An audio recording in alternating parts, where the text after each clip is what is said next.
안녕하세요. 같이 기도하고 시작하겠습니다.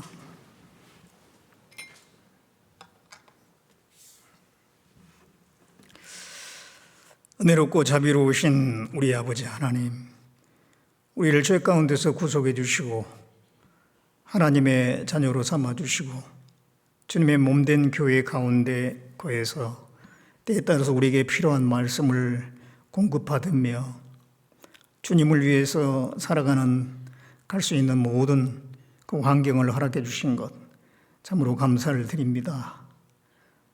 우리를 한순간도 놓치지 아니하시고 늘 지켜주시고 보호해 주시고 또 인도해 주시는 하나님, 오늘 이렇게 또 주일을 맞이해서 우리 형제 자매님들 한자리에 모아주시고 하나님 말씀을 배우며 하나님을 배우며 또 가까이 할 수 있는 시간을 허락해 주신 것 감사를 드립니다.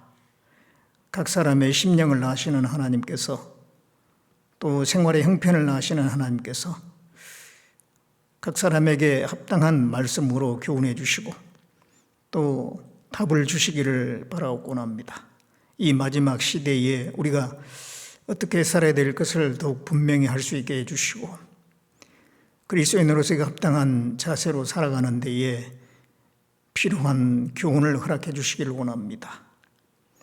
여러 가지 고난과 어려움 속에 있는 분들 하나님께서 특별한 손길로 붙들어 주시고 그 모든 고난 가운데서 잘 이기며 견디며 또 승리하는 삶이 될 수 있도록 인도해 주시고 예수 그리스도의 은혜와 사랑을 더욱더 깨닫는 기회가 될 수 있도록 인도해 주시기를 원합니다. 국내에 계속해서 복음이 전해지고 해외에도 복음이 전해지고 있습니다. 복음이 전해지는 곳에는 어디든지 하나님께서 함께해 주시고 전도의 문을 더 활짝 열어주시고 계속해서 그 잃어진 영혼들이 하나님께 돌아오는 역사가 이어질 수 있도록 함께해 주시기를 원합니다. 이 시간 주 성령께서 우리 가운데 투행하심으로 우리 모두에게 또 필요한 말씀을 주시고 또 힘을 얻을 수 있도록 도와주시기를 원하오며 우리를 구원해 주신 예수님의 이름으로 기도드렸습니다. 아멘. 같이 시편 95편을 보겠습니다.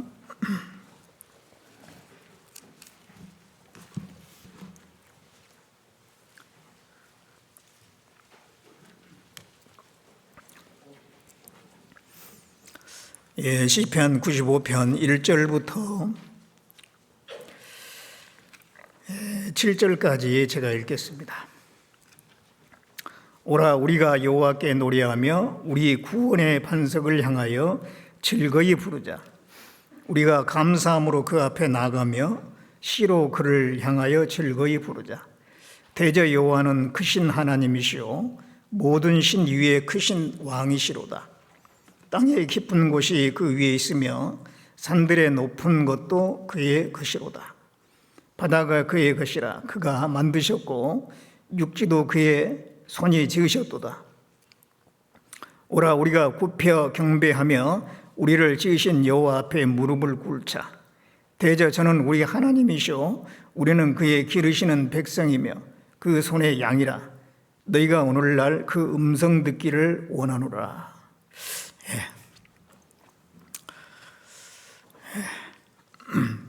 계속해서 코로나가 창궐을 하고 있는데 이런 가운데 하나님께서 우리를 지켜주신다라고 생각을 합니다. 그렇지만 또 우리가 할 일을 또 해야 되잖아요. 그런데 이제 장기화되다 보니까 그 방역에 대한 그런 개념이 조금 느슨해지고 있지 않는가 그런 생각을 좀 해봅니다. 우리가 모일 때에 마스크를 꼭 쓰시고 손소독도 하시고 그래서 미연에 그 준비를 하는 것이 필요하겠습니다. 이제 이런 그 대집회의 모임에 나오실 때는 꼭 그 마스크를 쓰고 계시는데요. 구역 모임이나 초모임 할 때에도 꼭 좀 쓰시고 하시는 게 좋겠습니다. 행여 이렇게 번지게 되면 문제가 많이 될 수가 있기 때문에 개인의 건강 문제 또 문제 될 뿐만 아니라 교회적으로도 피해가 될 수 있기 때문에 좀 그러한 방역 수칙을 잘 지켜주시면 좋겠습니다. 이 시간에는 이 크신 하나님에 대해서 좀 말씀을 드리려고 합니다. 주일날 하나님에 대해서 계속 말씀을 드리고 있는데요.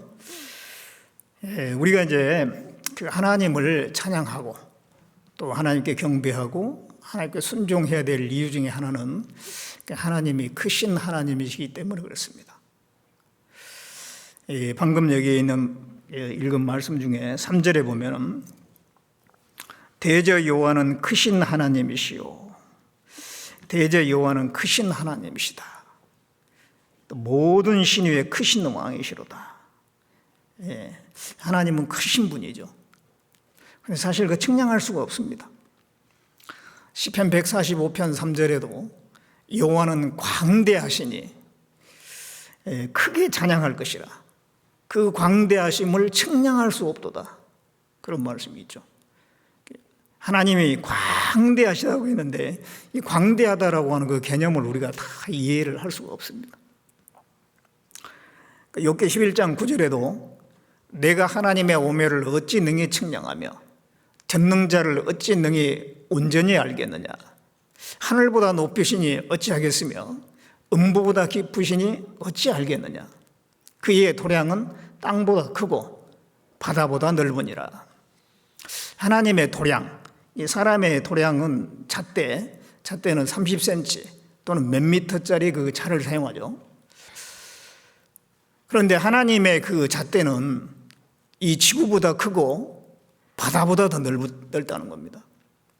그러니까 우리하고는 이제 비교가 안 되잖아요. 그래서 하나님을 측량할 수가 없다는 거예요. 온전히 알 수가 없다는 겁니다. 너무너무 크기 때문에. 욥기 36장 26절에도 하나님은 크시니 우리가 그를 알 수 없고 그 연수를 계산할 수 없느니라. 그렇게 말씀하고 있습니다. 하나님은 너무너무 크기 때문에 우리가 그를 다 알 수가 없고, 천국 가면 다 알 수 있을까요? 하나님을? 천국 가도 하나님을 다 알기는 어려울 거예요. 계속 알아가는 거죠. 계속. 하나님은 영원하신 분이고 무한하신 분이기 때문에 우리가 그 짧은 기간에 다 알 수 있는 분이 아닙니다.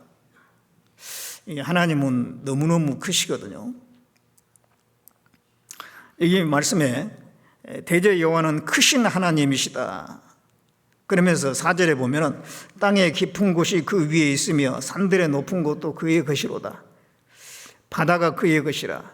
그가 만드셨고 육지도 그의 손이 지으셨도다. 산은 높은 곳이죠. 그런데 하나님은 그보다 더 높이 계시고 바다는 깊은 곳이죠. 그런데 하나님이 그것도 만든 겁니다. 그러니까 하나님은 더 기쁘신 분이거든요. 그러니까 이 하나님의 크신 거 그거는 이제 측량할 수가 없어요. 하나님은 만유보다 크시다라고 말씀하고 있습니다.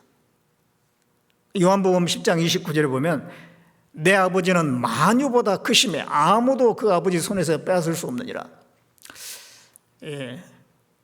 만유보다 크시다. 이 만유라는 것은 모든 만물을 얘기합니다. 우주까지 다 포함되어 있는데 그 우주보다 더 크신 분이시다. 그런 말씀이죠. 이사야 66장 1절에는 하늘은 나의 보호자요 땅은 나의 발등상이니 너희가 나를 위하여 무슨 집을 지을꼬. 그렇게 말씀했습니다. 하늘은 그 넓은 하늘, 광대한 우주는 하나님의 의자 정도밖에 안 된다는 거예요. 이 지구는 엄청 큰데도 불구하고 하나님의 발등상, 발을 올려놓는 그 정도밖에 안 된다. 그렇게 말씀하십니다. 우주는 정말 측량할 수가 없잖아요. 이 우주가 얼마나 큰지 아직도 알 수가 없죠. 우리가 속해 있는 태양계의 지름이 60억 킬로미터라고 합니다. 그리고 이제 이 태양계를 벗어나서 가장 가까운 별까지 가는데 얼마나 걸리냐면은 태양계 안에 9개 행성이 있지 않습니까? 그 태양계를 벗어나 가지고 가장 가까운 곳에 있는 별에 가는 데에 빛의 속도로 4년을 가야 돼요. 4년을. 빛의 속도 1초에 지구 7바퀴 반을 도는 속도잖아요. 빛의 속도가. 그 속도로 4년 가야지 태양계를 벗어나서 가장 가까운 별에 도착합니다. 은하계는 얼마나 넓냐? 지름이 10만 광년이라고 그래요. 빛의 속도로 10만 년 가야지 은하계를 벗어날 수가 있다는 거죠. 그러니까 이게 참 은하계도 엄청나게 넓은 거잖아요. 그런데 그런 은하계가 1000개도 아니고 1천억 개가 모여 있는 게 우주라 하거든요. 그러니까는 이게 참 상상할 수가 없죠. 그러한 우주보다 더 크신 분이 하나님이시라고 말씀하시는 겁니다. 만유보다 크시다고 했으니까. 그러나 하나님 앞에 우리는 티끌도 안 되는 거죠. 너무너무 작은 존재라는 것입니다. 이 사람이 하나님을 모를 때는 자기가 꽤 큰 줄 알아요. 하나님을 진정으로 알게 되면 그 거대한 하나님 앞에 나는 지극히 작은 존재라는 걸 알게 됩니다. 하나님은 만유보다 크신 분입니다. 만유보다. 그리고 또 여기에 3절에 보면 대저 여호와는 크신 하나님이시요 모든 신 위에 크신 왕이시로다. 모든 신들 위에 크시다 그랬는데 여기서 이 신들은 실제로 있어서 신들이 아니라 귀신들입니다. 귀신들. 세상에 온갖 그 사람들이 섬기고 있는 우상 배후에는 귀신이 있잖아요. 악령들, 귀신들. 그런 신들 위에 하나님이 계시잖아요. 그보다 더 크다는 겁니다. 하나님께서.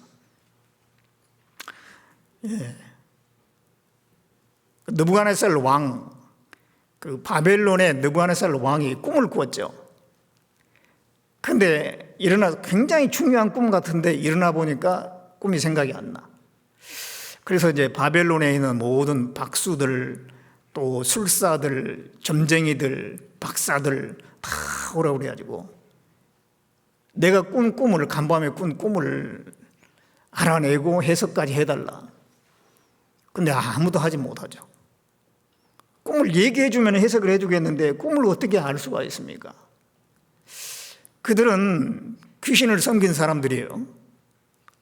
근데 그 귀신들은 그걸 알 수가 없었어요.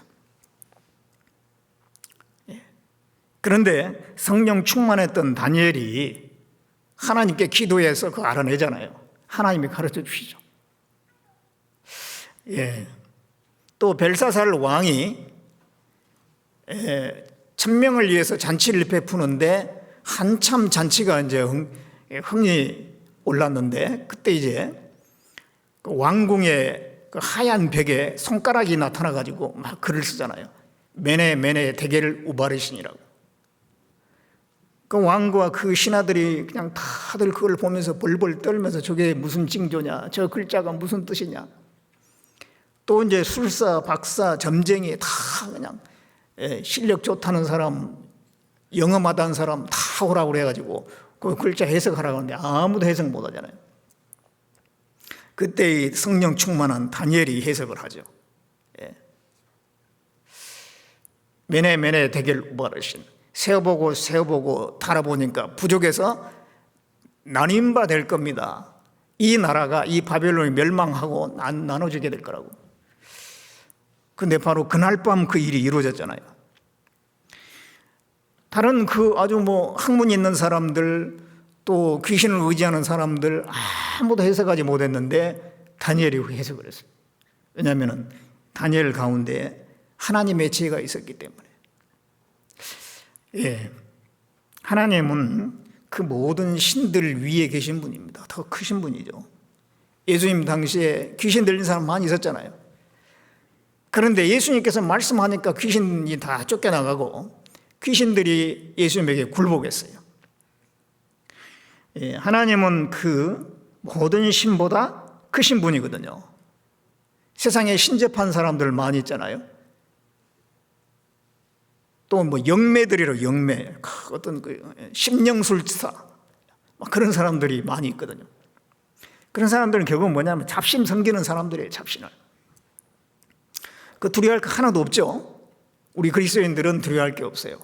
왜냐하면 그들이 섬기는 신보다 훨씬 더 큰 진짜 참 신이신 하나님이 나와 함께 하시잖아요. 예. 그들은 다 가짜고 결국은 나중에 가짜라는 게 드러납니다. 예레미야 10장 11절에 보면 천지를 짓지 아니한 신들은 땅 위에서 하늘 아래에서 망하리라 하라 그랬습니다. 천지를 짓지 않은 신은 다 가짜고 망한다고 하는 것은 다 드러나는 거예요. 그리고 그것을 섬기는 사람들은 영원한 지옥에 떨어지는 거예요. 그럼 그게 망하는 거잖아요. 우리가 섬긴 천지 만물을 지으신 그 하나님은 참 신이고 우리가 참 신을 만났다고 하는 게 얼마나 감사합니까? 그 하나님은 크신데 그래서 하나님의 그 사랑이나 하나님의 은혜도 큰 겁니다. 하나님이 크신 분이니까 하나님의 사랑도 은혜도 크다라고 말씀하고 있어요. 에베소서 2장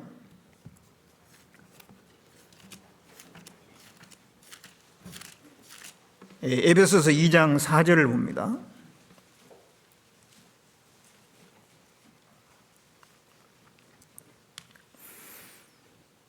긍휼에 풍성하신 하나님이 우리를 사랑하신 그 큰 사랑을 인하여 허물로 죽은 우리를 그리스도와 함께 살리셨고 너희가 은혜로 구원을 얻은 것이라. 이 말씀에 보면 긍휼에 풍성하신 하나님이 우리를 사랑하신 그 큰 사랑을 인하여 큰 사랑으로 허물로 죽은 우리를 살려서 이게 구원해 주신 거잖아요. 이게 큰 사랑이라고 했어요. 큰 은혜, 큰 사랑으로 우리를 구원해 주셨어요. 얼마나 큰 사랑인가? 독생자를 희생하신 그 사랑이잖아요. 우리는 그럴 만한 가치도 없는데 욥기 25장에 보면 벌레인 사람 구더기인이 인생이라고 그랬어요. 벌레 구더기인에 불과한 난데 나를 구원하기 위해서 그 독생자 예수 그리스도 하나님의 아들 하나님 자신을 희생하신 거죠. 이게 큰 사랑인 겁니다. 왕이 말이죠. 뭐 빨래하고 밥하고 하는 그 무수리를 사랑한다. 그럼 상당히 좀 이례적인 그런 경우도 있긴 있어요. 우리나라의 역사에. 그래서 아내를 삼는 경우가 있잖아요. 아주 이례적이고 드문 경우죠. 그렇다면은 그 무수리 입장에서는 얼마나 참 성은이 망극한 하나이다. 그 성은을 입은 거잖아요, 성은을. 그보다 더한 게 하나님이 우리를 사랑하신 거예요. 우리는 그럴 가치가 없는데 독생자를 희생해서 우리를 구원해 주신 겁니다. 우리 죄를 사해 주셨는데 모든 죄잖아요. 하나님의 그 큰 사랑은 우리의 모든 죄를 사하시는 겁니다. 작은 죄뿐만 아니라 큰 죄, 도저히 용서받을 수 없는 그런 죄도 다 흉악한 죄 다 용서해 주시잖아요. 또 모든 사람을 다 사랑하시잖아요. 흉악범도 독재자도 역사 가운데 이 독재자들이 얼마나 많은 사람을 죽입니까? 많이 죽였습니다. 하여튼 무슨 혁명을 일으킨다고 수많은 사람을 죽이고 저 북한도 말이죠. 정권이 이렇게 그 세습이 되면서 또 많은 사람이 죽어나가고 그런 일이 있지 않습니까? 그래서 그런 흉악범들, 그런 많은 죄를 지은 사람도 하나님의 사랑 범위 안에 있는 거예요. 이 사랑이 너무너무 크거든요. 바울과 같은 사람, 교회를 핍박하고 막 그랬는데 하나님이 그 바울을 사랑으로 변화시키잖아요. 그래서 바울은 나는 죄인 중에 괴수다. 교회를 핍박했다.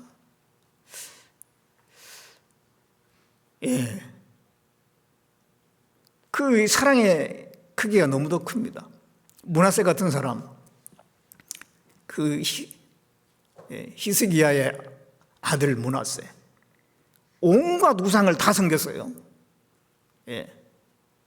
그냥 우상이 아니라 그 자식을 불 가운데로 지나가게 만들고 그런 우상까지 다 생겼는데, 그래서 이스라엘 민족들로 하여금 우상에 온통 빠지게 만들었던 그런 왕이 므낫세 왕입니다.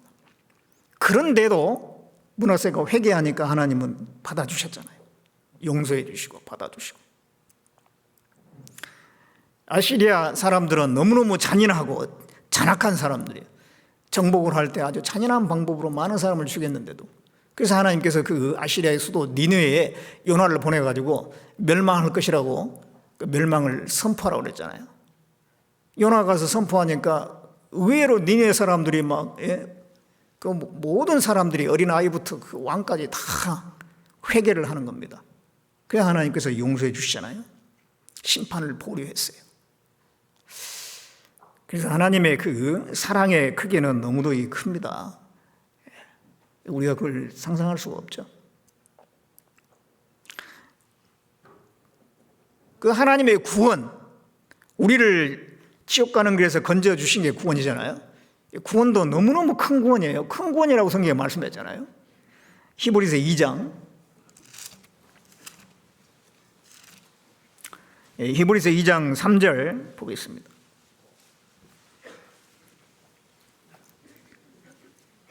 2장 3절에 우리가 이같이 큰 구원을 등한히 여기면 어찌 피하리요. 이 구원은 처음에 주로 말씀하신 바요 들은 자들이 우리에게 확증한 바니 하나님도 표적들과 기사들과 여러 가지 능력과 및 자기 뜻을 따라 성령에 나눠주신 것으로서 저희와 함께 증거하셨느니라. 이같이 큰 구원이라고 했습니다. 큰 구원. 크신 하나님이 완성하신 구원이니까요. 하나님께서 창세전에 예비하셨습니다. 이 구원에 대해서 창세전에 계획하신 거잖아요. 그리고 독생자가 오셔가지고 희생이 되셨습니다. 그리고 이제 성령께서 오셔가지고 이 복음을 전해가지고 우리를 구원해 주신 거잖아요. 삼위 하나님이 수고하셔가지고 그 복음이 나에게까지 전달되고 내가 지옥 가는 길에서 건진받는 그 구원을 받은 거예요. 그 구원 안에 우리가 구원을 받았는데 그 구원 안에 많은 것이 포함되어 있잖아요. 하늘에 속한 모든 신령한 복이 그 구원이라는 것 그 안에 다 들어있는 거예요. 하늘에 속한 모든 신령한 복. 구원을 받았으면 영생을 얻은 거잖아요. 영원한 생명을 얻은 거예요. 영원한 생명. 이 땅에서 몇십 년이라도 더 살아보려고 온갖 좋은 약을 먹고 건강식품 찾아서 먹고 일반 그 음식 같은 경우도 말이죠. 무공해 이런 거 저공해 이런 걸 찾아가지고 먹고 그러잖아요. 근데 우리는 그게 문제가 아니라 영생을 얻어요. 영생. 영원한 생명을 얻은 거잖아요. 구원 안에 그게 포함되어 있습니다. 그리고 이제 하나님의 자녀가 되었고, 자녀가 되는 이 권세, 그것도 얼마나 큰지 우리가 천국에 가보면 알게 될 겁니다. 그리고 우리는 나중에 부활의 영광에 들어갑니다. 그 영원한 천국을 우리는 상속받습니다. 뿐만 아니라 이 땅에 사는 동안에 하나님께서 우리를 고아와 같이 버려두지 아니하고 구원받은 사람 속에 성령이 들어와 계셔요. 성령이 우리를 항상 진리 가운데로 인도하십니다. 성경에 성령을 선생이라고 표현했어요. 너희는 다 형제요, 선생은 하나이라 그랬어요. 그 하나이신 분이 누구냐면 성령을 얘기합니다. 성령. 성령께서는 선생님입니다. 그래서 나를 이 말씀으로 계속 가르치고 인도하고 점점 더 그리스도를 닮아가게끔 만드는 거예요. 그 성령의 인도하심 속에서 우리가 신앙생활을 할 수가 있습니다. 그래서 이 구원받은 사람을 위해서 하나님이 예비하신 것은 너무너무 많습니다. 그래서 고린도전서 2장 9절에 하나님이 자기를 사랑하는 자들을 위해서 예비하신 모든 것은 눈으로 보지도 못하고 귀로 듣지도 못하고 사람의 마음으로 생각지도 못했다 그랬어요. 그런 많은 것들을 하나님께서 준비하시고 우리가 구원받았을 때 그 모든 걸 다 한꺼번에 다 주시는 거예요. 그러니까 큰 구원이죠. 분명한 것은 구원받은 사람은 망한 법이 없어요. 구원받은 사람은 결코 망하는 법이 없고 이제는 해피엔딩만 남아있어요. 예. 우리 인생의 구원받은 사람의 인생의 끝은 다 행복으로 결말짓게 되어 있습니다. 죽음 건너편에 천국이 다 기다리고 있고 주님이 기다리고 계시는 거예요. 그리고 이 땅에서 어떤 고난이 있더라도 그것은 유익이 되는 고난이고 그리고 하나님이 함께 하시는 고난이고 결국은 이기게 해 주신다는 것입니다. 그래서 이 그리스도인들의 미래는 너무너무 창창합니다. 그게 다 구원으로 말미암아 하나님께서 우리에게 주신 복인데 그래서 이 구원은 큰 구원인 것입니다. 그렇기 때문에 이 큰 구원을 하나님이 준비하셨는데 그걸 거절하면 어떻게 되겠느냐 이 말이죠. 거절하면 그것이 큰 죄가 되고 가장 큰 죄가 되고 그 사람에게 하나님의 크신 진노가 내려진다는 것이죠.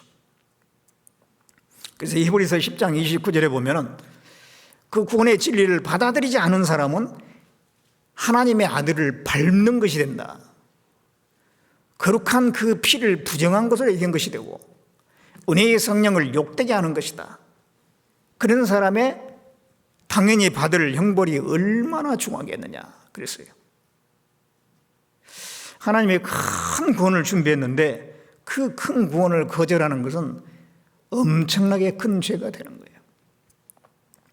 그리고 그 죄 때문에 정말 큰 재앙을 진노를 받게 되어 있습니다. 우리는 그걸 알지 않습니까? 그렇기 때문에 이 복음을 전하려고 하는 거예요. 자, 그리고 또 하나님은 크신 하나님이기 때문에 하나님이 계시는 천국은 얼마나 크겠습니까? 하나님의 나라, 또 천성은 아주 큽니다. 요한복음 14장 1절 2절에 보면 너희는 마음에 근심하지 말라. 하나님을 믿으니 또 나를 믿으라. 내 아버지 집에 거할 곳이 많도다 그랬어요. 예, 하나님의 집에 거할 곳이 아주 많다는 겁니다. 굉장히 넓어요. 천국이 얼마나 넓겠습니까? 요한계시록 21장에 보면 그 천성에 대해서 나옵니다. 천국이 있고 또 천성이 있어요. 천성의 모양을 설명하고 있는데 정육면체입니다. 가로, 세로, 높이가 똑같은 길인데 정육면체예요. 한 변의 길이가 12,000 스타디온이라고 했습니다. 그 정도면 2,220km가 되는데 가로, 세로 곱하면 2,220km 곱하기 2,220km 그럼 면적이 나오잖아요. 그래서 제가 면적 계산을 해봤어요. 면적 계산을 해봤는데 거기에 이제 바닥에 그 천성의 바닥 거기에 이제 10억 명이 들어간다. 그랬을 때 개인당 1,500평씩 주어지더라고요. 10억 명이 들어간다고 했을 때. 근데 인간 역사 가운데 구원받은 사람이 10억 명은 안 될 겁니다. 근데 넉넉 잡아서 10억 명을 잡았을 때 개인당 1,500평이 주어져요. 그런데 또 그 높이가 또 2,220km거든요. 그러니까 어마어마한 그 넓이입니다. 높이까지 다 계산하면 개인당 골프장 몇 개씩 주어지는 거예요. 그 건물 안에 그렇게 넓어요.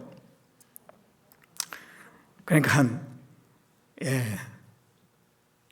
지금 여러분들이 한 24평에 살고 있다가 32평으로 이사 가면 야 넓다 그러잖아요. 32평에 살다가 한 50평으로 이사 가면은 야 정말 넓다. 근데 천국은 훨씬 더 넓습니다. 지금 좀 좁게 산다고 뭐 이렇게 위축될 거 하나도 없어요. 나중에 하나님 우리에게 넓은 곳을 주셔요. 내 아버지 집에 거할 곳이 많도다 그랬습니다.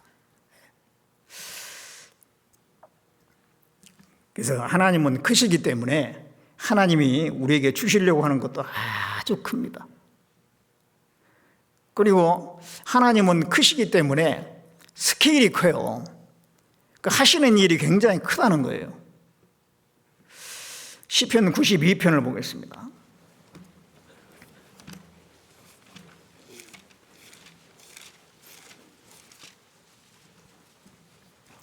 시편 92편 5절에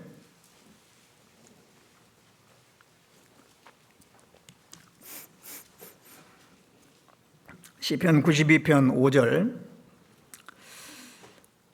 여호와여 주의 행사가 어찌 그리 크신지요 주의 생각이 심히 깊으시니이다. 이 말씀 보면 여호와여 주의 행사가 어찌 그리 크신지요, 하나님이 하시는 일이 그 행사, 그게 아주 스케일이 크다는 겁니다. 하나님은 영원하신 분이기 때문에 그 하시는 일이 항상 영원 차원이고 스케일이 커요. 이 구속사 같은 걸 보면은 예수님이 오시기까지 인간 역사 4,000년이 걸렸잖아요. 창세 전에 계획하시고 아담부터 시작해서 예수님 오시기까지 4,000년 정도 걸렸어요. 아담에게 여자의 후손이 그 뱀의 머리를 깨트릴 것이다, 그 약속을 주셨는데 그 말씀하시고 바로 오신 게 아니라 4,000년 만에 오셨어요. 그리고 또 이방인과 유대인하고 이렇게 하나님께서 계획하신 경륜을 보면은요, 아브라함을 선택해가지고 이스라엘 역사를 시작할 때 이방인들은 제외됐습니다. 그 기간이 2000년이에요.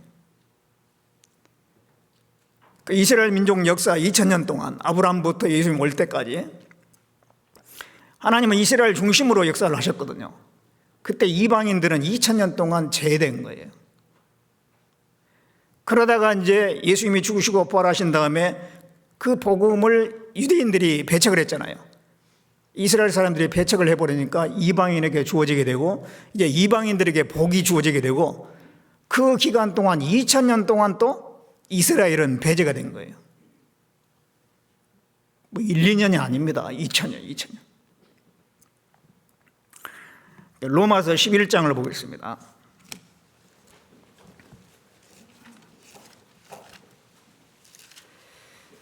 로마서 11장 29절을 보겠습니다.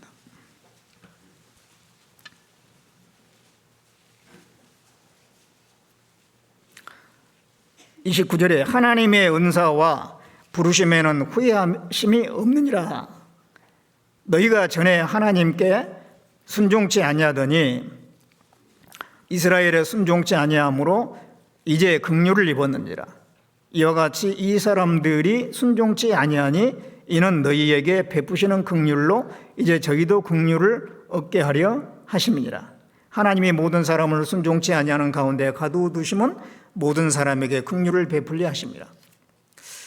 하나님의 은사와 부르심에는 후회함이 없다. 하나님이 계획하신 것 그건 다 뜻이 있죠.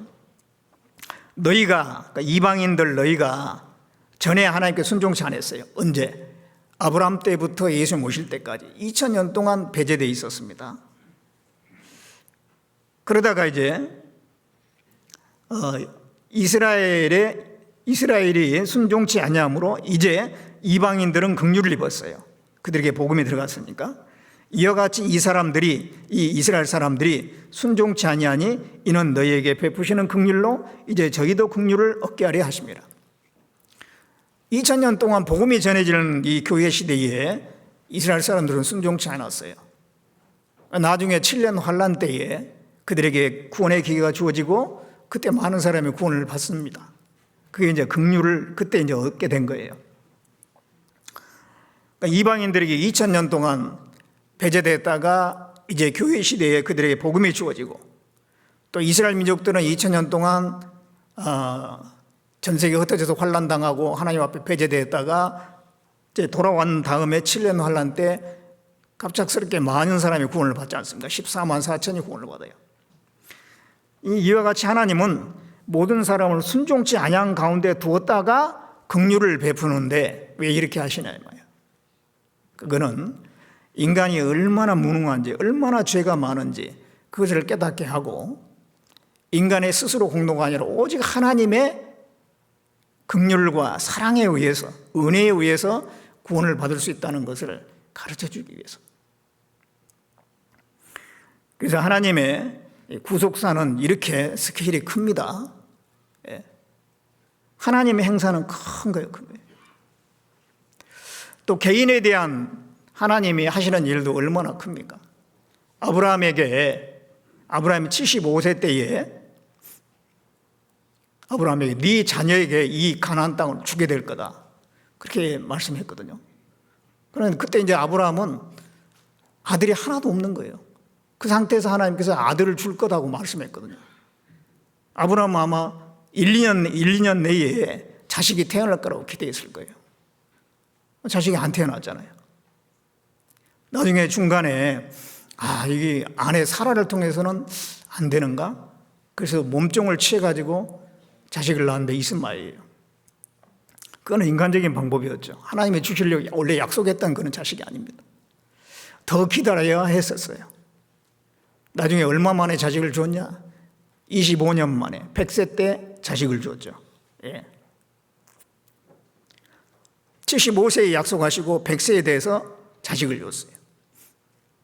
이제 사라가 경소가 끊어지고 인간의 능력으로는 도저히 자식을 낳을 수 없을 때에 오로지 하나님의 능력으로, 하나님의 약속으로, 하나님의 긍휼과 사랑으로, 은혜로 그 자녀를 준다라고 하는 것을 가르쳐 주시려고 하는 것입니다. 그 자녀를 얻었을 때 아브라함의 믿음은 달라졌을 거예요. 정말 하나님은 말씀대로 하시는 분이구나. 하나님은 나에게 은혜를 베푸신 분이고 인간은 하나님의 은혜로 사는 거구나. 그거 더 알게 됐을 겁니다. 이 모세에 대해서 하나님이 하시는 것도 보면요, 40년 동안 애굽의 궁전에서 살게 했습니다. 그러다가 또 이제 40년 동안은 미디안 광야에서 살게 했죠. 그리고 이제 40년은 하나님의 일꾼으로 이제 이스라엘 민족을 건지는데 사역자로 쓰임을 받았습니다. 40년 애굽의 그 궁중의 그 학문을 배우는데 그것도 필요하니까요. 그래야지만 나중에 성경도 기록하잖아요. 40년 동안 배우게 했어요. 그래서 그 마음을 또 낮춰야 되거든요. 하나님의 사람으로 쓰기 위해서는. 그 40년 동안 양치기로서 또 훈련을 받은 겁니다. 자그마치 40년 동안 훈련을 받았어요. 그래가지고 40년 쓰신 거예요. 40년 사용하기 위해서 80년을 훈련을 시킨 것이죠. 얼마나 참, 이게 한 사람의 인생에 대해서 계획하는 것도 굉장히 스케일이 크잖아요. 근데 사람은요, 참 그렇게 크지를 못해요. 뭔가 금방금방 기도를 했으면 금방금방 응답이 나타나고, 신앙도 그냥 금방금방 자라고, 뭐가 그냥 즉각즉각 변화가 나타나고 답이 나타나고 그러기를 바라잖아요. 그런데 이 하나님의 계획은 천천히 돌아가는 거예요, 천천히. 그래서 하나님을 기다리라 그랬잖아요, 기다리라. 우리 그 하나님을 기다리는 걸 배워야 될 것입니다. 그러니까 하나님은 그 행사가 크시기 때문에. 그래서 하나님은 크신 하나님이에요, 크신 하나님. 그 크신 하나님 앞에서 우리는 어떻게 살아야 되겠습니까? 하나님의 그 크심을 아는 사람은 어떻게 사는 것이 맞느냐 이 말이죠. 시편 95편 다시 돌아갑니다.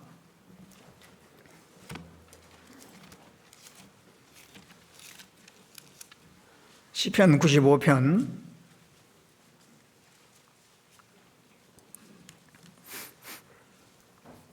6절을 보겠습니다.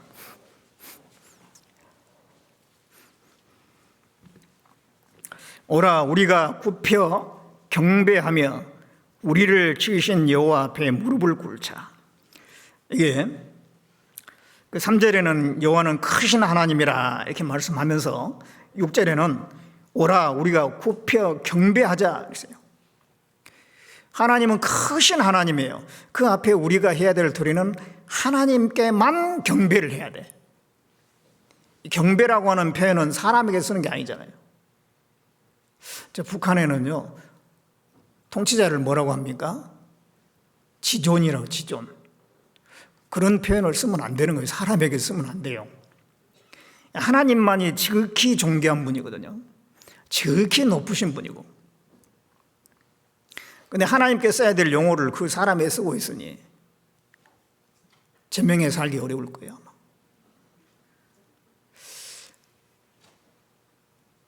이 하나님께만 경배를 할 수가 있는 거거든요, 경배를. 하나님은 부모님보다도, 직장의 사장님보다도, 대통령보다도 모든 인간 위에 계신 분이잖아요. 모든 인간 위에 계신 분이. 그래서 이게 하나님께 우리는 경배해야 돼요, 경배. 하나님만 높임받기에 합당한 분이고 경외의 대상인 겁니다. 하나님만이 우리의 경외의 대상이에요, 경외의 대상. 예. 높이는 일이 이 세상에서 사람을 높이는 일도 있습니다만은 진정으로 높임받을 분은 하나님 한 분뿐이라는 것을 우리가 알아야 되고 하나님이 최고 위치에 계셔야 되는 겁니다. 하나님의 말씀이 있는데도 불구하고 부모 말이 더 중요하고 사장님 말이 더 중요하고 뭐 대통령의 명령이 중요하고 그런 건 아니거든요. 예. 그들은 다 밑에 있는 사람이고 하나님이 최위에 계셔야 될 분이잖아요. 우리가 그런 개념을 분명히 해야 될 겁니다. 그리고 이제 뭐라고 했냐면은 오라 우리가 굽혀 경배하며 우리를 지으신 여호와 앞에 무릎을 꿇자 그랬어요. 여호와 앞에 무릎을 꿇자. 무릎을 꿇어야 돼요. 이 하나님이 얼마나 크신 분인가 그걸 알게 되면은 그 앞에 나의 미약함을 또 무능함을 알게 됩니다. 그럴 때 우리는 진정으로 무릎을 꿇게 됩니다. 아브라함은 하나님을 아는 사람이었잖아요. 그래서 아브라함은 하나님께 나는 하나님 앞에 티끌 같은 존재입니다 그랬어요. 티끌이지만 감히 내가 하나님께 구합니다 하면서 기도를 했어요. 자신이 티끌이라는 걸 안 거예요. 욥이라는 사람도 욥이 있던 그 재산들 다 날아가고 자기 온몸에 악창이 나가지고 막 거의 뭐 죽을 지경이잖아요. 근데 새 친구가 가가지고 막 거의 욥을 충동을 합니다. 위로해 주기는커녕 욥이 그들과 계속 변론을 하잖아요. 그 욥기를 읽어보면 욥은 굉장한 지식을 가지고 있는 사람이에요. 하나님에 대해서도 많은 걸 알고 있었고 또 이제 다양한 지식을 가지고 있는 사람입니다. 그러니까 이 세 친구가 막 욥하고 변론하는데 욥이 이겨버려요. 예. 욥은 스스로 어렵다고 생각했습니다. 실제 그런 삶을 살았기 때문에. 또 자기 생각이 옳다고 생각했어요. 나름대로 논리적입니다. 많은 지식에 근거해가지고 말을 하고 있습니다. 그런데 하나님이 이제 나타나셨잖아요. 욥에게 쭉 얘기를 합니다. 무지한 말로 이치를 얻게 하는 자가 누구냐? 네가 정말 똑똑하냐? 그렇다면은 이러이러한 거 하나님이 그 창조한 만물에 대해서 쭉 얘기를 하죠. 너 이런 거 아냐? 너 이런 거 아냐? 너 이런 거 할 수 있어? 하면서 쭉 하나님이 말씀하시잖아요. 그 말을 다 듣고 나서 이 욥이 저는 미천한 자입니다. 다만 제 입을 가릴 뿐입니다. 그랬어요. 그 하나님의 크신 하나님, 창조하신 그 하나님에 대해서 설명을 듣고 나니까 자기가 얼마나 미천하고 어리석은 자인지를 깨달은 거예요. 모세라는 사람도 그렇습니다. 모세라는 사람이 한 40세 정도 됐을 때 그 애굽의 궁중 학문을 배우고 나름대로 굉장한 능력이 있는 사람이에요. 무술도 배우고 학문도 배우고 건강하고 지혜롭고, 이 정도 됐으니까 이제 내가 이스라엘 민족을 건져내야 되겠다, 나름대로 그 어떤 포부를 품었을 거예요. 그런데 하나님이 그냥 꺾어버렸잖아요. 모세는 스스로 할 수 있다고 생각했어요. 그런데 결국은 애굽인을 쳐서 죽이게 되고 살인자로 몰리면서 상황은 이상하게 돌아가기 시작했어요. 결국은 도망자 신세가 됐잖아요. 미디안 땅에 도망가가지고 거기서 40년간 양치기 하다 보니까요, 그 배웠던 거 다 까먹어 버리고, 이제 뭐 할 수 있는 게 없다는 생각이 드는 거예요.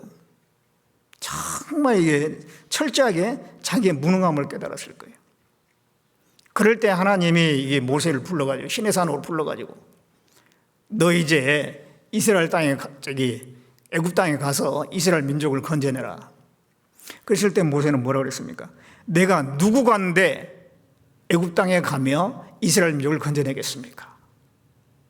내가 누굽니까? 저는 아무것도 할 수 없습니다.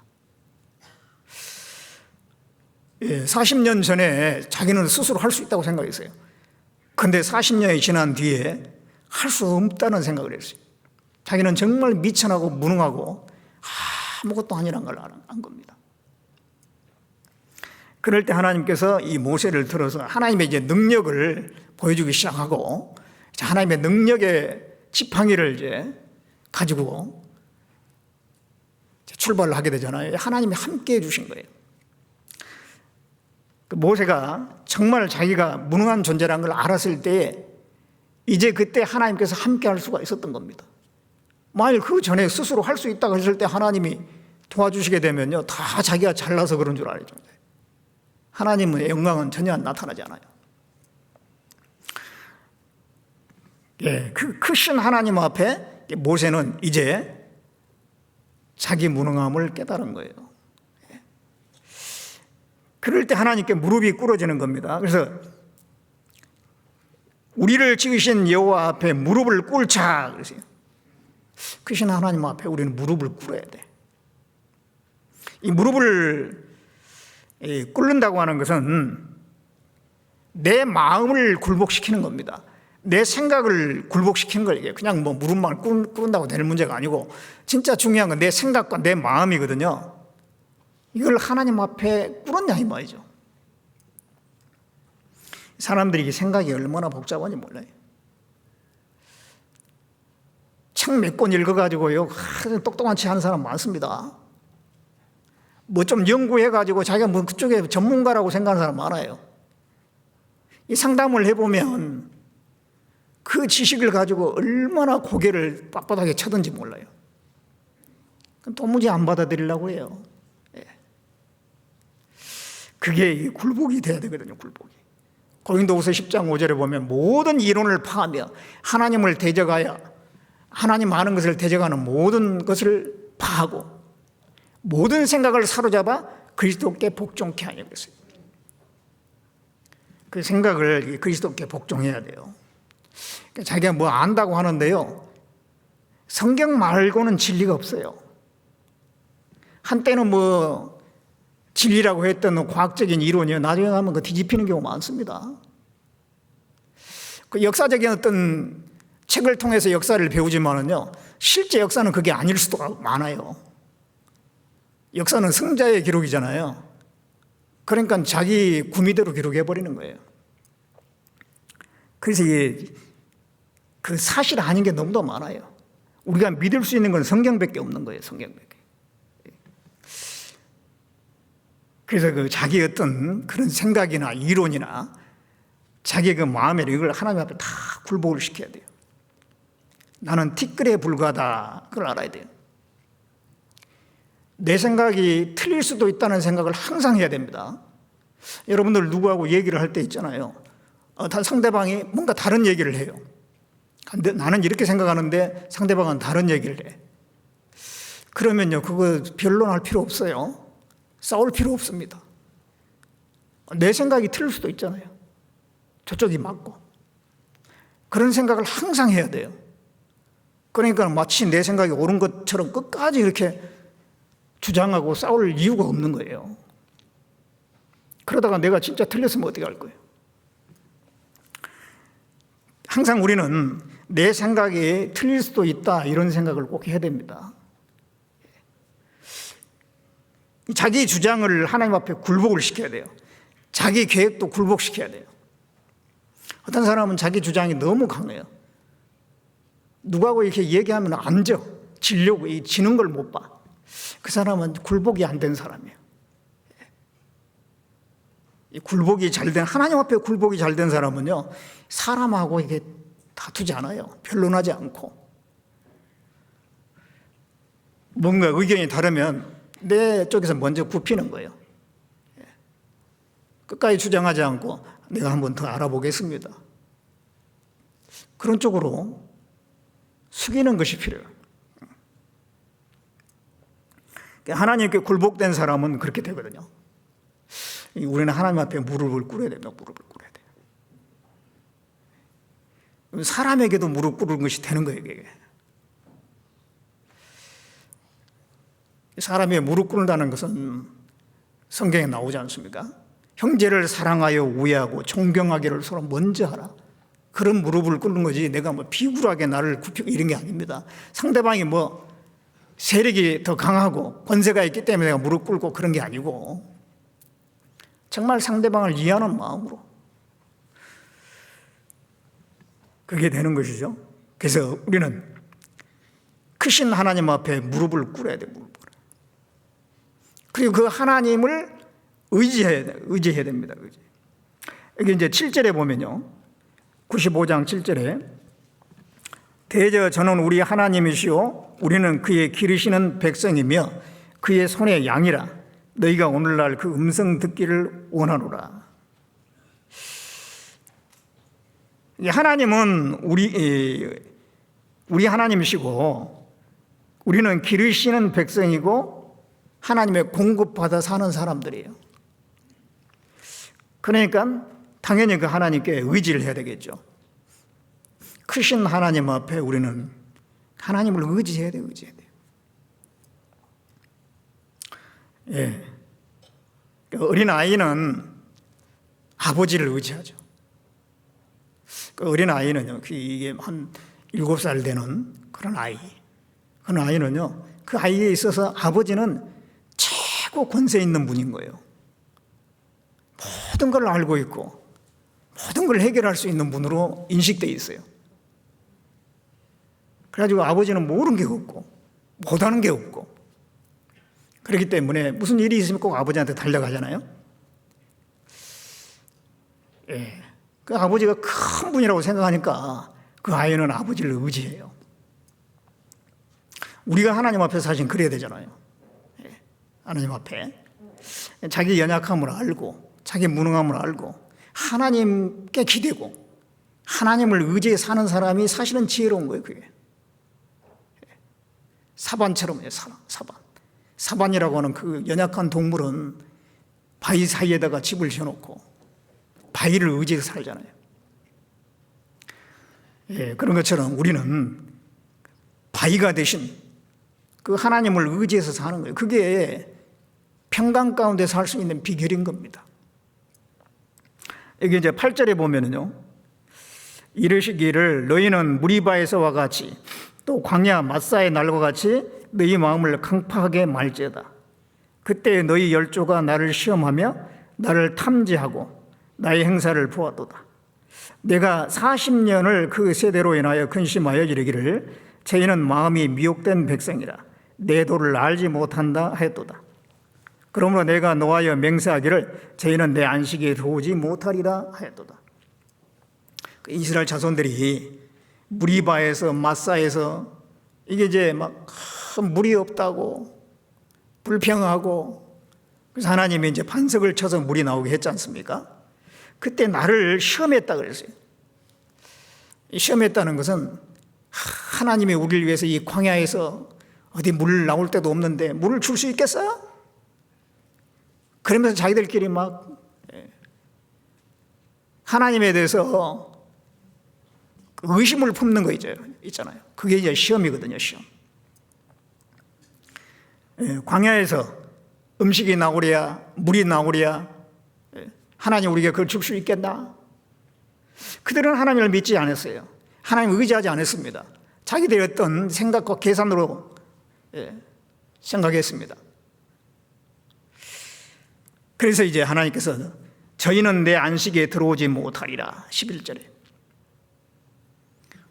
그들이 하나님을 의지했더라면 하나님 우리를 애굽에서 건져내셨잖아. 홍해바다 물도 가르셨잖아. 그런 하나님께서 우리에게 여기에 먹을 거 주시지 않겠나? 다 예비하셨을 거야. 그런 믿음이 있으면 평강이 있잖아요. 당장 눈앞에 물이 없고 할지라도 평강이 있어요. 분명히 하나님이 주실 거야. 그런데 그런 의지하는 마음이 안 되니까 안식에 들어가지는 못하는 거예요. 그래서 이 지혜로운 거는 자기의 약함을 알고 하나님을 기대하고 의지하는 사람이 지혜로운 것입니다. 그 사람이 바로 평강의 삶을 사는 거예요. 근데 이게 사단은 인간이 위대하다고 자꾸 속여요. 자신이 대단한, 인간이 대단한 것처럼 속여가지고 스스로 우상이 되게 만들어요. 오늘날에 이게 참 오늘날에 옛날처럼 막 뭐 불상을 만들고 무슨 나무를 의지하고 돌을 의지하고 그런 경우는 별로 없잖아요. 대신 자기 자신이 우상이에요. 오늘날의 최고 우상이 자기 자신이에요. 자기 자신. 사람이 우상이라니까. 그러니까 미국의 윌리엄스라고 하는 교수가 그런 말을 했어요. 오늘날 가장 빨리 퍼지는 종교가 있답니다. 그게 뭐냐면 자기 숭배래요. 자기 숭배. 가장 빨리 퍼지는 종교가 있는데 그게 자기 숭배라는 거예요. 나르시즘이라고 그러잖아요. 예, 자기를 사랑하고 자기 자신에 빠져 있는 거예요. 극단적인 이기주의가 된 겁니다.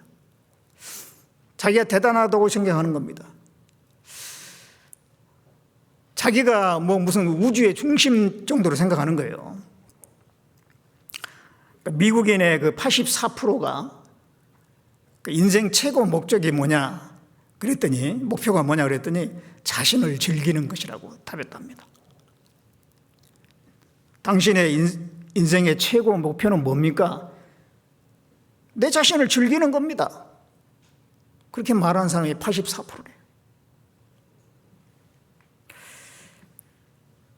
오늘날 사람들이요 가장 좋아하는 말들이 뭐냐면 당신은 최고입니다. 당신은 위대합니다. 당신 생각은 옳습니다. 당신 마음대로 하세요. 당신의 인생을 즐기세요. 당신의 인생의 주인은 당신입니다. 마음껏 즐기라고.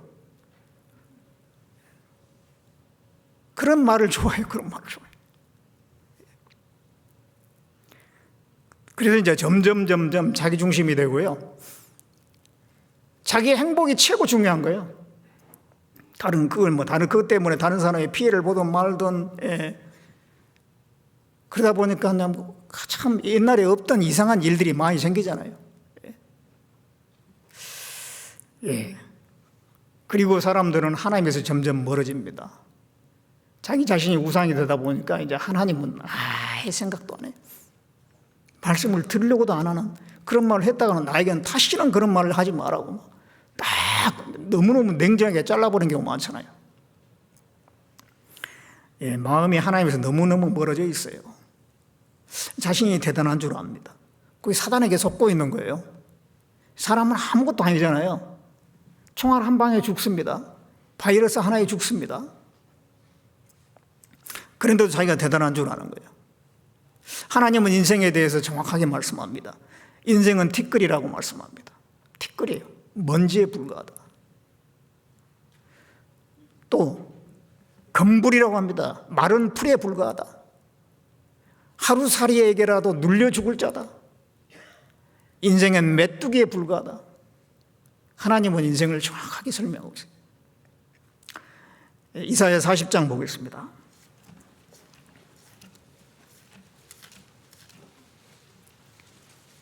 이사야 40장 22절.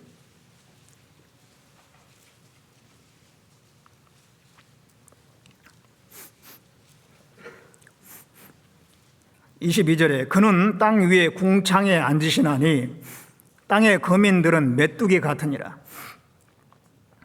여기 말씀에 보면 하나님은 땅에 궁창에 앉으신다. 그는 저 하늘에서 이렇게 쫙 내려다 보신다 이 말이에요. 그리고 땅의 거민들은 메뚜기 같으니라. 하나님 앞에 사람은 메뚜기 같다. 메뚜기 같다. 별거 없어요.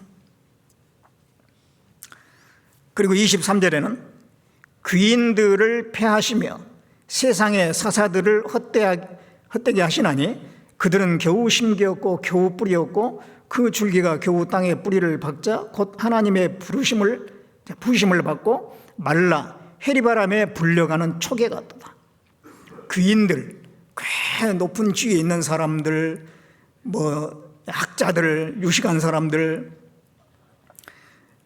그 사람들은 촉에 같다는 겁니다. 이 촉에는 뭐냐면 마른 풀 같은 거예요. 마른 풀, 바람 불면 날아가고 불이 나면 그냥 순식간에 사그러져 버리는 그런 별것 없는 존재라 그런 얘기예요. 그런데도 이 사람들은요, 자기가 뭐든지 할 수 있대. 이사야 47장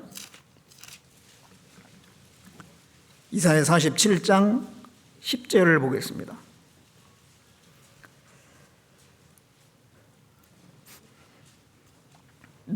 내가 내 악을 의지하고 스스로 이르기를 나를 보는 자가 없다 하나니 내 지혜와 내 지식이 너를 유혹하였습니다. 내 마음에 이르기를 나뿐이라 나 외에 다른 이가 없다 했으므로 재앙이 내게 임하리라. 그러나 내가 그 근본을 알지 못할 것이며 손해가 내게 이르리라. 그러나 이를 물리칠 능이 없을 것이며 파멸이 홀인이 내게 임하리라. 그러나 내가 헤아리지 못할 것이니라. 이게 내 마음에 이르기를 10절 중반에 나뿐이라 나 외에 다른 이가 없다. 나뿐이라 나 외에 다른 이가 없다. 내가 최고고 내가 모든 문제든지 해결할 수가 있어. 나는 다른 사람 의지하지 않을 거야. 그런데 재앙이 내게 임하리라. 그리고 이를 물리칠 능이 없을 것이다. 파멸이 홀인이 내게 임할 것이다. 사람들이 대단한 것 같지만요, 순식간에 암에 걸려가지고 꼼짝 못하고 죽는 사람 있잖아요. 스티브 잡스 같은 사람 대단한 사람이잖아요. 췌장암 걸려가지고 돈도 많기 때문에 얼마나 많은 돈을 써가지고 말이죠, 자기 몸을 치료하려고 했겠습니까? 할 수가 없었죠. 젊은 나이에 가지 않습니까? 결국은 이게 파멸인 거예요.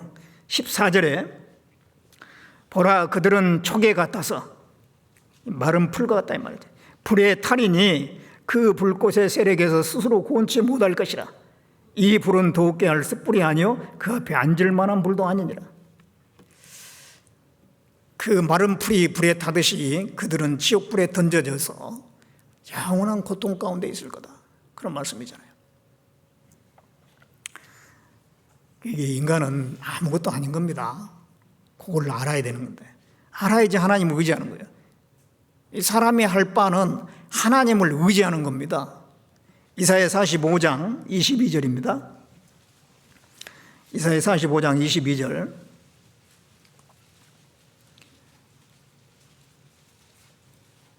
땅끝의 모든 백성아 나를 앙망하라. 그리하면 구원을 얻으리라. 나는 하나님이라 다른 이가 없음이니라. 땅끝의 모든 백성아 나를 앙망하라. 인간이 할 일은 하나님을 앙망하는 거예요. 하나님을 의지하는 것입니다. 하나님 앞에 내 자신은 항상 아이라는 것을 알아야 돼요. 여러분들 어른이라고 생각하세요? 나이가 먹었다고? 많이 배웠다고? 어른이라고 생각하면 안 돼요. 항상 아이입니다. 예수님이 말씀하셨어요. 너희가 돌이켜 어린아이같이 되지 않으면 결단코 천국에 못 들어간다. 또 어린아이같이 낮추는 자가 천국에서 큰 자다. 우리는 하나님 앞에 항상 아이여야 된다고 말씀합니다. 영원한 아이예요. 우리는 영원한 아이예요. 자기가 대단하다고 생각하니까 하나님께 의지하는 게 기도가 안 나오는 거예요. 자기 머리 굴리고 있는 거예요. 나는 아이입니다. 아이. 시편 131편에 다윗은 말했어요. 내 중심이 하나님 앞에 젖된 아이와 같도다. 다윗은 왜 그렇게 기도를 많이 했습니까? 시편이 다 기도지 않습니까? 자기가 아이라고 생각해서 아이라고. 다윗은 왕인데도 대단한 지식이 있는 사람입니다. 그 시편을 쓰는 거 보세요. 그런데 아이래 항상. 솔로몬은 하나님께 말하기를 종은 작은 아이라 출입할 줄을 알지 못하나이다 그랬어요. 내가 아이라는 걸 항상 알아야 됩니다. 성경에서는요, 그리스도인들을 다 아이라고 해요. 갓난 아이들 같이 순전하고 신령한 재질을 삼으라 그러잖아요. 갓난 아이라는 갓난 아이. 내가 아이가 아니라고 생각하니까 말씀도 잘 안 듣고 말씀도 사모 안 하고 그런 거예요. 내가 아이라고 하는 생각이 있어야지 말씀도 사모하고 하나님께 기도를 하고 그런 겁니다. 다윗은 시편 52편에 보면 나는 하나님의 집에 있는 푸른 감람나무 같으며 하나님의 인자하심을 영원히 의지하리로다 그랬어요. 하나님의 집에 있는 푸른 감람나무. 감람나무는 뿌리를 통해서 계속 진액을 양분을 받아야지 사는 거잖아요. 열매도 맺고.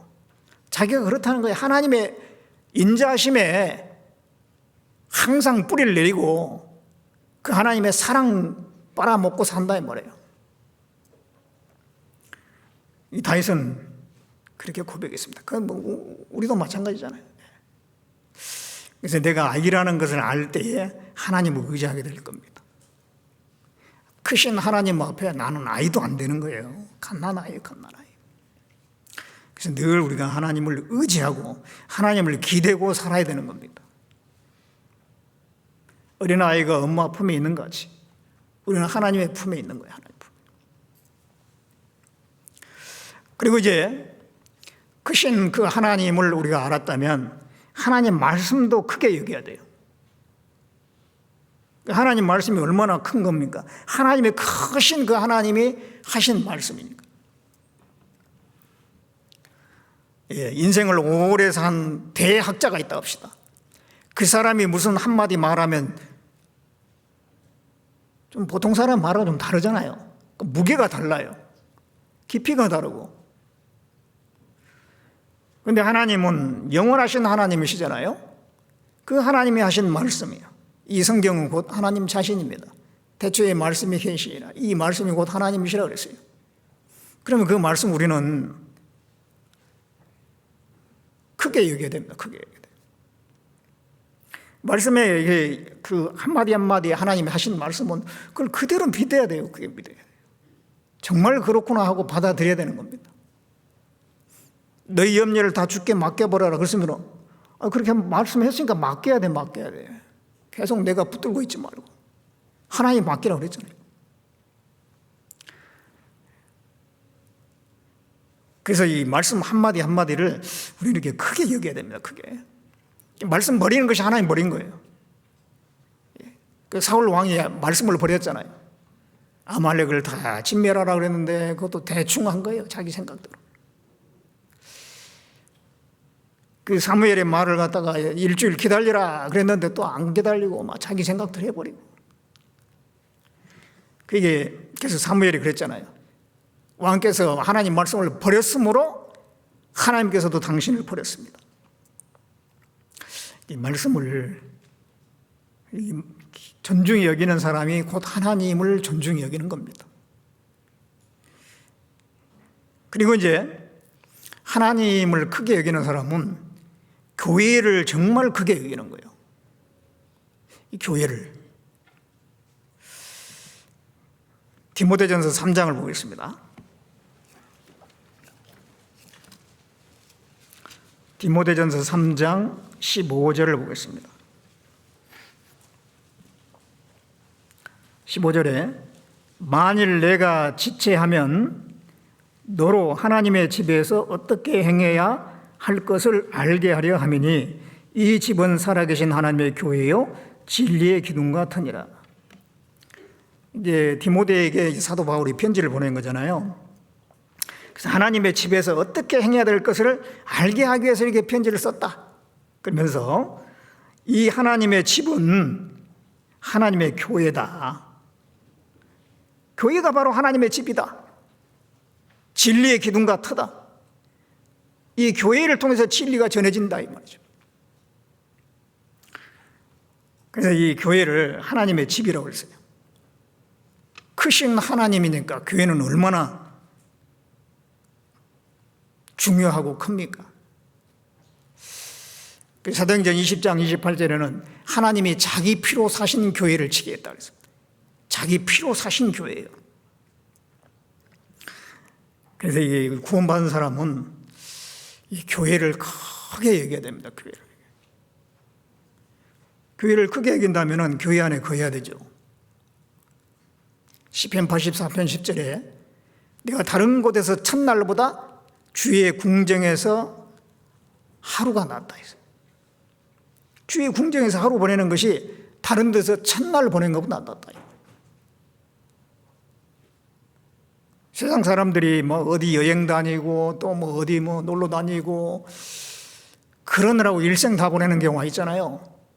그 사람이 일생하고 우리 형제자매님들 교회에서 하루 보내는 거하고 뭐가 더 가치가 있어요? 교회에서 하루 보내는 게 훨씬 더 가치가 있는 거예요. 이 교회 안에 교회가 너무너무 큰 겁니다. 교회 안에 거해야 돼요. 하나님이 교회를 통해서 역사하셔요. 교회가 주님의 몸이라고 그랬잖아요. 교회 안에 있는 형제자매 한 사람 한 사람 있잖아요. 정말 크게 여겨야 됩니다. 혹시 내가 상처 주면 안 되고 혹시 문제 주면 안 돼요. 말도 함부로 하면 안 돼요. 근데 의외로 이제 교제에 좀 잘 안 나오는 분, 전에는 나왔는데 지금은 안 나온대. 그런 분들 그렇게 계속 안 나오는 분이 있어요. 그분들의 사연을 들어보면은 그때 교제에 나올 때에 누구한테 상처를 받았대. 누구의 말에 상처를 받았대. 그런 분들이 꽤 있더라고요. 그 상처를 받은 사람도 문제지만, 왜냐하면은 다 말에 실수가 있는 거거든요. 말이 완전한 사람은 없어요. 자기 자신은 상처받은 그 사람 자신은 완전하냐? 그게 아니잖아요. 그럼 그렇게 좀 용납하는 마음을 가지고 상처를 주더라도 용서하고 사랑하고 그렇게 해서 계속 교제에 머물러 있어야 되죠. 그런데 상처 주는 그 사람도 또 문제죠. 말을 우리가 조심해야 됩니다. 사람은 이 사소한 말 때문에 마음에 크게 이렇게 찔림을, 상처를 받을 수가 있습니다. 그래서 정말 성도를 크게 이긴다면 조심해야죠. 뭐 이제 사업상 어떤 사람을 만나고 중요한 계약을 해야 된다. 그럼 얼마나 조심하겠어요? 혹시 내 말 한마디 때문에 이게 계약이 뒤틀려 버릴 수도 있고, 그런 것 때문에 굉장히 조심해서 사람을 대하잖아요. 예의 바르게 대하고, 혹시 뭐 단어도 그냥 일일이 골라서 쓰는 거예요. 그런 신경을 많이 쓰죠. 그러다 보니까 그런 모임 한번 하고 나면은 막 엄청 스트레스 받아가지고 막 몸이 힘들잖아요. 그럴 정도로 말에 신경을 써. 그러면서도 교회 안에서는 그냥 뭐 쉽게 얘기한다. 그건 뭔가 잘못된 거예요. 그거는 교회를 크게 여기는 게 아니기 때문에 그런 걸 겁니다. 교회를 크게 여긴다면 형제자매 한 사람 한 사람을 정말 크게 여겨야 돼요. 사도 바울은 그랬잖아요. 형제자매가 누구 실족할 것 같으면, 내가 고기 먹은 것 때문에 실족할 것 같으면 내가 고기 내가 평생 안 먹겠다. 예. 스폴전이라는 사람이 위대한 아주 설교가입니다. 그런데 한때 담배를 핀 적이 있었대요. 그 당시에는 담배 유해성에 대해서 몰랐을 때입니다. 1800년대, 1700년대 그러니까. 그 담배가 뭐 얼마나 해가 있는지 그걸 모르고 그냥 피웠어요, 그냥. 그런데 그것 때문에 이제 그 형제자매들 중에서 문제를 삼는 분이 있다는 거예요. 그걸 이제 들으니까 당장 끊어버렸대요. 앞으로는 담배 절대 안 피겠습니다. 해가 있어서 안 핀 게 아니고 형제자매가 문제가 된다고 하니까 자기는 양심에 별로 끓일 게 없어서 그냥 피웠는데 그 문제가 된다고 하니까 당장 그만둔 거예요.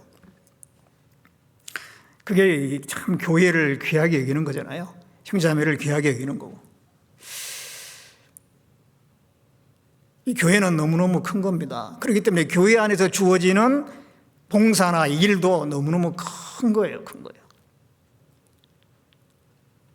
이 교회 안에서 주어지는 어떤 직분이나 봉사 이거를 사람 보기에 좀 큰 일 같네? 사람 보기에 작네? 그래가지고 막 그거를 평가하면 안 되고요. 아무리 작게 보이는 일도 그 일을 하면서 충성되게 하면 큰일이 되는 거예요. 하나님 보실 때는. 아무리 중요한 일을 맡겨줬는데도 그냥 설렁설렁 하면 하나님 보실 때 그 사람은 진짜 작은 사람이 된 거예요. 작은 일을 하고 있는 거예요. 그러니까 이 일이 얼마나 돋보이느냐 그런 게 중요한 게 아닙니다. 마음 자세, 어떤 자세를 가지고 하느냐 그게 중요한 거예요. 고란 무리들이 잘못된 생각을 했잖아요. 자기들은 레인으로서 제사장이 하는 일에 늘 뒷바라지하고 요즘 말로 하면 시다 역할을 하는 거예요. 그러니까 이게 이 마음에 제사장들은 대단한 것 같고 우리는 맨날 그냥 도와주는 일밖에 안 하네. 나중에 이제 반란을 일으켰잖아요. 제사장직을 구했어요. 모세가 뭐라고 그랬습니까? 너희들이 성막에서 봉사하는 일이 작은 일이 아닌데 왜 제사장 일을 구하느냐? 분수에 지나치다. 자기가 하는 일을 이렇게 인간적인 잣대로 비교하는 거예요. 그러니까 작다고 생각했어요. 하나님 보실 때는 작은 일이 아닌데. 우리는 그런 실수를 범하면 안 됩니다. 교회 안에서 어떤 봉사든 다 중요한 거예요. 다 중요한 거예요. 교회를 크게 여긴다면 정말 그걸 크게 여길 겁니다. 교회를 작게 여기는 사람은요, 그냥 인간 수준으로 생각하는 사람은요, 그건 작은 일을 줘주면 나는 그런 일을 할 바는 안 할 거야. 내가 지금 구원 연수가 얼마인데 그런 일을 맡기냐. 그건 정말 인간적인 생각입니다. 그래서 하나님은 이 교회를 너무너무 크게 여기잖아요. 그러면 교회 안에서 내가 작은 일 하나하나 하는 것도 정말 큰일이고 내가 그것을 귀하게 여기면 작은 일도 큰일이 된다는 거예요. 우리가 이게 구원받고 나서 주님 앞에 갈 때까지 교회 생활을 해야 되잖아요. 구원받은 사람은 교회하고 자기를 뗄 수가 없는 거예요. 이게 불가분의 관계에 있습니다. 그런 생각이 강한 사람일수록 신앙생활을 잘하는 거예요. 어떤 일이 있어도 이 교회에서 떠날 생각을 안 하는 겁니다. 정말 누구하고 부딪히고 큰 일이 생기고 해도요, 하나님께 무릎을 꿇어요. 그리고 주님 안에서 다 해결되기를 바란다면 반드시 하나님 해결해 주시고 내 신앙생활은 다시 계속 정로로 가게 되는 겁니다. 교회를 귀하게 여기는 사람은 어떻게든지 이 안에 죽어도 여기서 죽고 살아도 여기서 살고 그런 마음이 있을 겁니다. 그리고 이제 하나님을 크게 여기는 크심을 아는 사람은요, 전도에도 열심히 해요. 왜냐하면 영혼이 크다는 걸 알거든요. 하나님께서 이 영혼을 얼마나 크다고 그랬습니까? 온천하보다 더 귀하다고 그랬어요. 사람이 온천을 얻고도 자기 목숨을 잃으면 무엇이 유익하리요? 무엇을 주고 그 생명을 바꾸겠느냐 그랬습니다. 한 사람의 영혼은 온천하보다 더 귀하다고 크신 하나님이 말씀하셨어요. 그 크신 하나님이 크게 여기는 것이 사람의 영혼이라니까요. 그러니까 우리는 그 영혼들을 어떻게든지 건지려고 하는 거예요. 그래서 한 사람 한 사람 구원받은 것은 엄청나게 큰 일입니다. 예수님도 그렇게 말씀했어요. 요한복음 14장을 보겠습니다.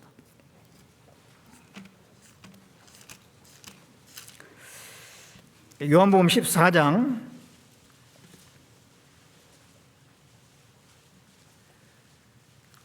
12절에 보겠습니다. 내가 진실로 진실로 너에게 이르노니 나를 믿는 자는 나의 하는 일을 저도 할 것이요 또한 이보다 큰 것도 하리니 이는 내가 아버지께로 감이라. 나를 믿는 자는 나의 하는 일을 저도 할 것이요. 예수님이 하신 일은 병 고치고 사람의 몸을 고치는 일을 많이 하셨잖아요. 그걸 말씀하는 겁니다. 또한 이보다 큰 것도 하리니, 큰 것은 뭐냐면 영혼을 고치는 거예요. 구원받게 하는 겁니다. 이는 내가 아버지께로 감이라. 무슨 말씀이냐면 예수님이 부활하시고 승천하셔야지 성령이 오시거든요. 성령이 오셔가지고 하시는 일은 뭐냐면은 사람의 영혼을 구원하는 일을 하셔요. 그것을 또 다른 구원받은 사람이 성령을 통해서 하잖아요. 그게 바로 큰 일이라는 거예요. 큰 일. 큰 것도 하리니. 영혼을 건지는 일이 큰 일입니다. 큰 일. 그래서 이 크신 하나님을 아는 사람은 하나님이 크게 여기는 전도, 영혼을 구원하는 거, 그걸 크게 여기고 어떻게든지 전도에 참여하려고 애를 쓰는 겁니다. 전도하는 것을 소홀히 여기는 거는요, 내 마음에서 얼마나 내가 하나님 앞에 하나님을 크게 여기고 있는가 생각을 해보세요.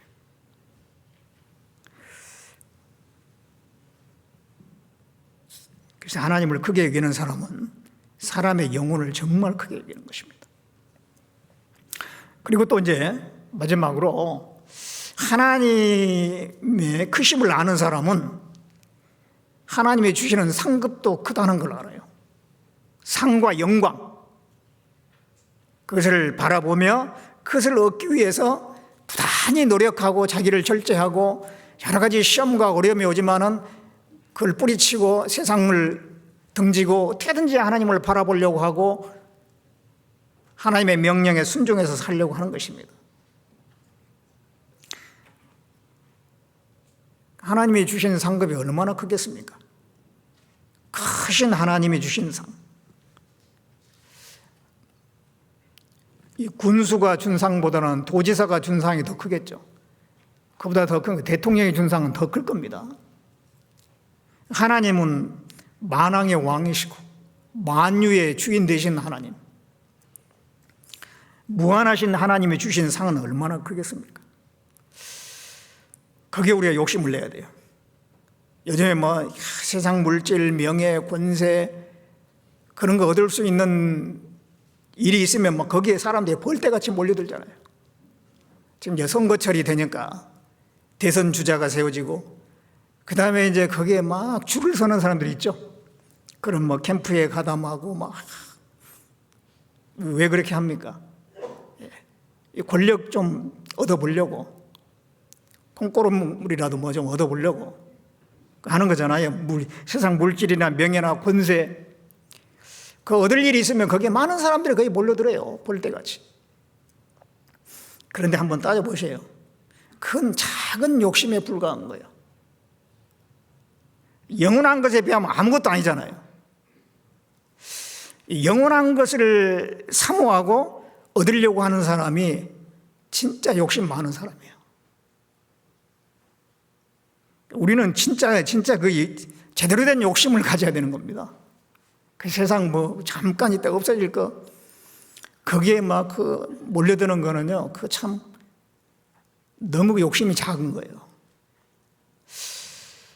우리가 이게 마음이 허전하고 정말 세상과 이것저것 다 해봤는데 안 채워지니까 우리가 구원받은 거잖아요. 하나님 찾아가지고. 우리가 사실은 그들보다 훨씬 욕심이 많은 겁니다. 잘 자란 거 가지고는 안 채워지니까 진짜를 찾은 거예요. 그래가지고 우리 구원을 받았어요. 마찬가지로 이제 영원한 상급, 영광, 그것도 큰 겁니다. 그것을 사모해서 그 욕심 내야 되는 겁니다. 욕심 내야 돼요. 모세는 그런 욕심이 있었잖아요.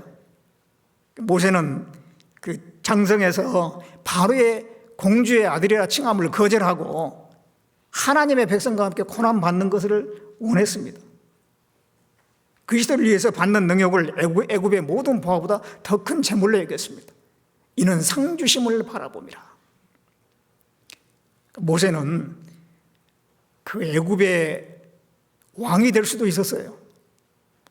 그 많은 금은 보화를 누릴 수도 있습니다. 높은 지위에 올라갈 수도 있어요. 근데 이런 게 뭐냐? 불과 몇 년짜리인데 아마 모세의 마음에서는 그런 게 있었던 것 같아요. 그 모세는 하나님을 바라본 것입니다. 하나님이 주신 것을 얻고자 했던 겁니다. 그 상주심을 바라보고 그 모든 좋은 조건을 다 그냥 팽개쳐버린 거예요. 그게 진짜 욕심이잖아요. 우리에게도 진짜 그런 욕심이 필요한 겁니다. 그 세상 하찮은 거 그거 가지고 그냥 막 좋아가지고 완전 너무 째째한 거예요. 이 다윗도 왕이 되었지만은 다윗은 뭐라고 그랬습니까? 나는 부할 때에 주의 형상으로 만족하겠습니다. 주여 내가 무엇을 바라리요? 나의 소망은 주께 있나이다. 그랬어요. 다윗도 이 세상에 뭐 명예나 권세나 물질이나 이거는 만족이 안 됐어요. 전쟁해가지고 많은 전리품에서 개인 재산 많았습니다. 그런데 나중에 성전 건축하는데 다 그냥 바쳤잖아요.